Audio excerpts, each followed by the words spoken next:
Right, so I did have another video ready for today, but oh god, I need to speak about this. Yo, what's up? I'm Ian255, and the Friday thing this week is I witnessed the mutilation of a wasp on the back of my school bus. Right, so story time. I was walking up to the school bus, and as I walked to it, I noticed that there were a lot of people on it already. I suppose I must have walked up from the school slower than I normally do, and that let them leapfrog me onto the bus. So there were very few spaces left. My first port of call was this girl who had 2 free seats left next to her on a free seater. Asked her if I could sit there. She said, "No, my friends are coming." But her friends didn't exist. It was definitely her, herself, and she in that seat. But anyway, I moved up the bus looking for seats. None were to be forthcoming, and eventually I found myself at the back of the bus. The dreaded back of the bus. There was an empty 3-seater and of course the empty 5-seater, which few dared to sit on, at least to begin with. So I sat in the 3-seater and immediately got told, "Now mate, shouldn't you sit there, there's a wasp there, giant wasp." And I'm like, "Oh, he's saying this so that his friends can sit there, let's just sit down." And he goes, "Hey, you've got balls." Oh, brilliant, thanks. People keep getting on the bus, and eventually I hear this buzzing just in my right ear, and I'm wondering, what is that? And then I hear the guy from earlier say, No, mate, turn round, look to your right." I'm petrified at this point. There is actually a wasp buzzing about behind me. That was surprising. Immediately shift over a couple of seats to get myself out and to hopefully get myself up to further the front of the bus, because I just couldn't be bothered with that. But thankfully the wasp itself wasn't there for long.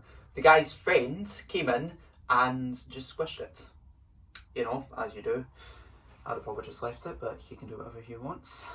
And then I sit down and just thinking, right, I'll just mind my own business, I'll get off the bus. I'm probably going to need to deal with his friends now that that's dead.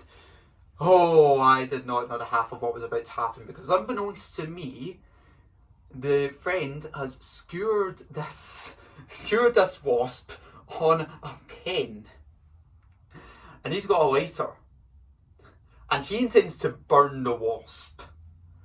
I hear it behind me. I look round and I see this guy lighting a wasp on fire, and I am just so in shock. I can't believe what I'm seeing. There was genuinely a wasp getting burned in front of me. It's ridiculous. Genuinely ridiculous. But the best was yet to come. You see, there was this girl who sat 2 seats along from me. I should mention at this point that I know none of these people, and if I wasn't actively avoiding them before, I'm definitely actively avoiding them now. But there's this girl sitting 2 seats along from me, and the guy with the kebabbed wasp flicks the pen towards her and convinces her that the wasp is in her hair. So she's sitting, shaking her hair, shaking it back at me, you know, nice person that she is. And eventually, the group of guys manages to convince her to let him slap her on the head to get the thing out. It's just the most bizarre thing. Anyway, after that, I was just begging for the bus ride to be over so I could get off the bus. I, at one point, got super paranoid when I thought I felt something on my neck. That turned out to be nothing, thankfully. And then, about 5 minutes after the initial wasp burning, I finally managed to get off of the bus.